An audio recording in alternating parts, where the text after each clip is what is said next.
On December 4th, 1950, 40 days after he arrived in Pyongyang, he decided to head south. His body was battered after the long imprisonment and forced labor. But he made it out of North Korea even while carrying one of his followers on his back. After 2 months of traveling, Reverend Moon settled in Bumnekol, Busan. On May 11th of the same year, Reverend Moon began writing The Divine Principle. The Divine Principle reveals the most fundamental principles of God, humanity, and the universe. It explains the entire providential process beginning from God's creation of humanity, their fall, and God's providence to restore them. On May 10th, 1952, when Reverend Moon was 33, the original Divine Principle was completed. It took 1 year to complete. On that day, a female missionary from a local church came to visit Reverend Moon in his mud hut. She came intending to convert Reverend Moon, but was converted by him instead. 오늘 이 땅에는 못 먹고 못 입고 못 사는 사람이 너무도 많습니다. 이 사람들 잘 먹고 잘 입고 잘 살 수 있는 천국을 이 땅 위에 참 건설하겠습니다 하는, 그런데 막 목이 메어 절 줄 몰라요. 그때에 저는 뭘 느꼈는고 하면은 하나님께서는 들으시고 다 응낙해 주실 것이다, 이런 생각을 하면서 기도의 감명을 많이 받았어요. In 1954, the Holy Spirit Association for the Unification of World Christianity was founded in Pukakdong, Songdong-gu, Seoul. Reverend Moon had sought out Christian churches, but they only persecuted him for their misunderstanding. Because of their disbelief of the prepared foundation, he had to start anew, putting new wine in new wineskins. He had to make a new beginning to pioneer a new heaven, new earth, and new age. Reverend Moon's words spread like wildfire in the universities. Especially 2 mission schools, Yonsei and Ewha Women's University, were at the center of this whirlwind. Why couldn't the omnipotent God prevent the fall of man and all the misery throughout history? Was Jesus destined to be crucified? When, where, and how will the Lord come? The headquarters church at Cheongpadong, which was then called Seoul Church, was crowded with people who came with these kinds of questions. Reverend Moon would speak with such fervor that his clothes would be drenched with sweat and cried tears of blood as he prayed, and so the congregation would break out in wailing. The Seoul Church was nicknamed the Wailing Church. As its influence expanded, the persecution by the Christian church became greater, and even the media started accusing the Unification Church of being a cult. 그 당시에 국회의장을 지내고 있던 이기붕 씨의 부인이 이화대학교 부총장 박마리아 씨였어요. 그러니까는 신문이 그냥 며칠 후에 후딱 바뀌어버렸어. 막 우리를 갖다 음란한 집단이다, 벌거벗고 춤을 춘다, 가정을 파괴하는 집단이다, 이렇게 돼가지고 사회에 나쁜 여론이 퍼지기 시작했던 것입니다.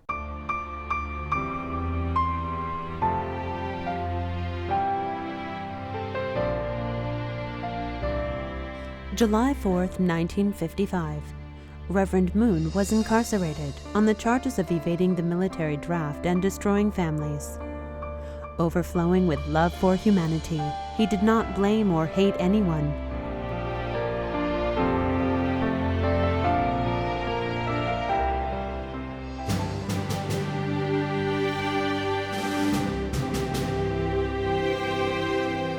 He was released as innocent 3 months later. However, the rumors made up at this time are still being used by Christians as though they were facts. God's providence was harmed, and Reverend Moon took the most critical damage, but he did not make any excuses. Truth prevails in the end. As to stand as a proof to this statement, the Church continued to expand greatly. Enlightened theologians recognized the value of the divine principle at first sight. Christian Academy House Debate.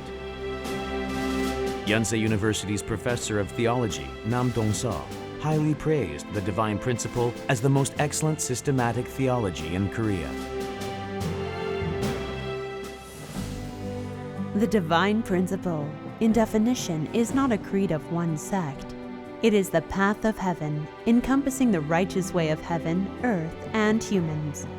Therefore, it can be applied anywhere. Knowing the heart of God and Jesus better than anyone else, Reverend Moon has stood in the vanguard of religious reconciliation. In December 2003, leaders from different sects of religions gathered in Israel to coronate Jesus as the King of the Jews. What had seemed impossible was accomplished. Reverend Moon's spirit of religious harmony has been inherited and developed by his children. Not only Christian pastors, but monks from Buddhist sects, including the Dalai Lama, and Islam imams are joining hands together.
In 1960, Reverend Moon was 40 years old.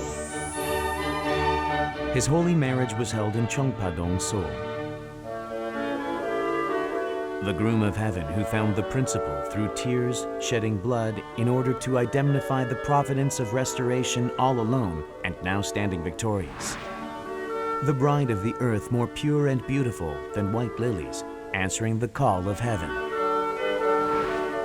The dream that was never realized since the fall. The joyous day of the relief of heaven's sorrowful heart, the realization of humanity's greatest dream. From this day, Reverend and Mrs. Moon began to walk the path of the true parents, true teachers, and true owners. 7 years after the holy marriage, the two created the model of true peace and heaven on earth. This period was a model course to create the ideal true family that serves God and humanity through the heavenly lineage severed from fallen nature. Reverend and Mrs. Moon set the standard of the true family and then strived to go beyond race, nation, and reach the world. Reverend and Mrs. Moon extended this 7-year model of the public course from the individual level to family, tribe, race, nation, world, all the way to the cosmic level, restoring God's lineage and His original status. Korea was an extremely poor nation in the 60s, with a per capita income of $100. Reverend Moon started an enlightenment program in rural areas together with witnessing efforts of his followers. This eventually led the nation to begin the new community movement. Japan was the first world stage pioneered to spread the words of heaven. Reverend Moon visited Japan 6 years after 1959 when it was first pioneered. He prayed for Japan and led the young people to the path of heaven. The Japanese members risked their lives to spread the principle to university students affiliated with North Korea. Today, Japanese members are the greatest in number in the Unification Church and play an important role in worldwide witnessing. All this would have been impossible if Reverend Moon had not poured so much love into the nation that brought him near to death during the colonization.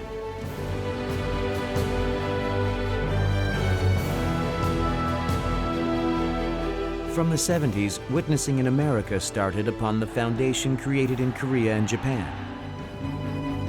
In the early 70s, America was moaning in serious sickness. Young people wandered around without any vision, intoxicated and soiled with drugs and free sex. In the winter of 1971, Reverend Moon left for America. The eccentric pastor from the East began spreading the message of heaven while touring around the nation. After a while, Reverend Moon became an icon for the spiritual revolution of the American society.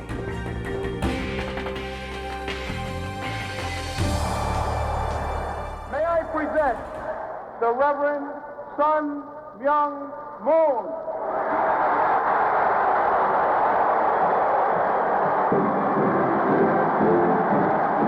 최근 미국이 국제신앙한 땅에 떨어지고 여역은 죄악의 도상이요 악마의 도시로 화해가고 있습니다. 대국 전역에 이와 같이 사탄이 도인이 될 때 하나님은 외면하실 수밖에 없고 급기야 미국을 떠나실 수밖에 없게 될 것입니다. 지금이 바로 그런 때인 것을 똑똑히 알아야 합니다.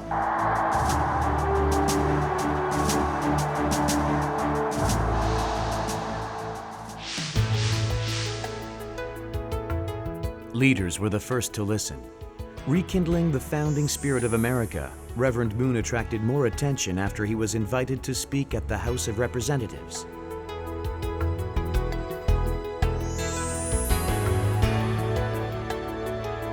"300,000 people gathered at the Washington Monument Assembly.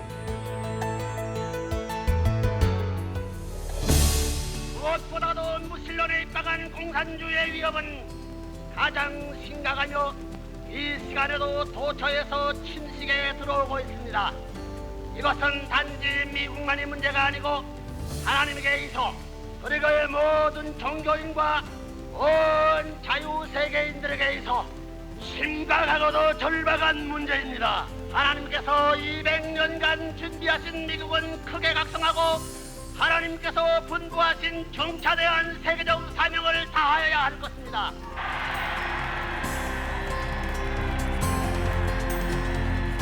Various young people of transcending religious sects gathered. Americans were now excited about the teachings of Reverend Moon. However, pain and suffering found true parents again in America. Worried about the fast-growing influence of the church, racists and communist sympathizers joined in force to persecute Reverend Moon. They came up with the tax issue.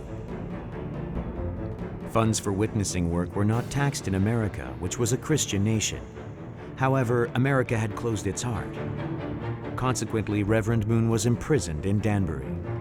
After the Japanese rule, North Korea's communist regime, and South Korea's Christian regime, innocent Reverend Moon was imprisoned for the 6th time. 교회와 기독교와 이 나머진 세계가 하나 될 줄 믿고 감옥에서 하나 못 되는 이 무리들을 하나 만들려가는 내 테리토리는 우리의 영토인데 영토에 사는 사람을 새로이 하나 만들 이 운동을 위해 간다는 것을 알아요.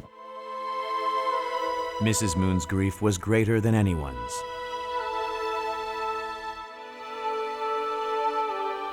(1984년 7월 20일은) 정말로 빼서 없애버리고 싶은 날이기도 했습니다. 감옥까지 해방하러 가신다고 당신을 위해서 울지 말고 뜻이 성사되는 걸 위해서 기도하라는 말씀을 누누이 하셨지만 왠지 그런 말을 듣게 될 때에 나도 어떻게 억제할 수 없는 소름이 복받쳤습니다. Reverend Moon's imprisonment served as the catalyst of a massive movement for religious freedom. The tribulation of Danbury united the American society, especially the Christians, who were divided into many different sects. President Barack Obama's mentor, Reverend Joseph Lowry, stood in the forefront of the religious community demanding religious freedom. What I do understand is that I'm not secure until his rights are secure. And Falwell is not secure until Lowry is secure. None of us is secure until all of us are secure.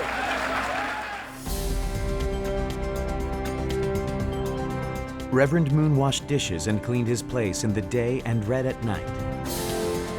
At 3 in the morning, he woke up to pray for forgiveness for the situation and prayed for the end of the Cold War and for world peace.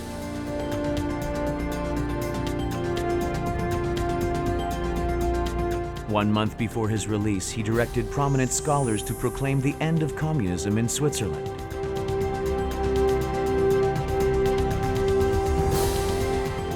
In order to end the Cold War, he used the Washington Times to play a critical role in establishing the Star Wars policy and created the public opinion which helped prevent the spread of communism in Central and South America. Together we rolled up our sleeves and got to work. And, oh yes, we won the Cold War. Reverend Moon was recognized for his efforts to end the Cold War and fight for religious freedom. In this period, Reverend and Mrs. Moon received 4 honorary doctorates. Reverend Moon was finally released after 1 year and 3 months of incarceration. The wrongful imprisonment helped the Unification Church to create a more solid foundation, hastened the end of the Cold War, and promoted religious alliance. These miracles happened during his time in Danbury.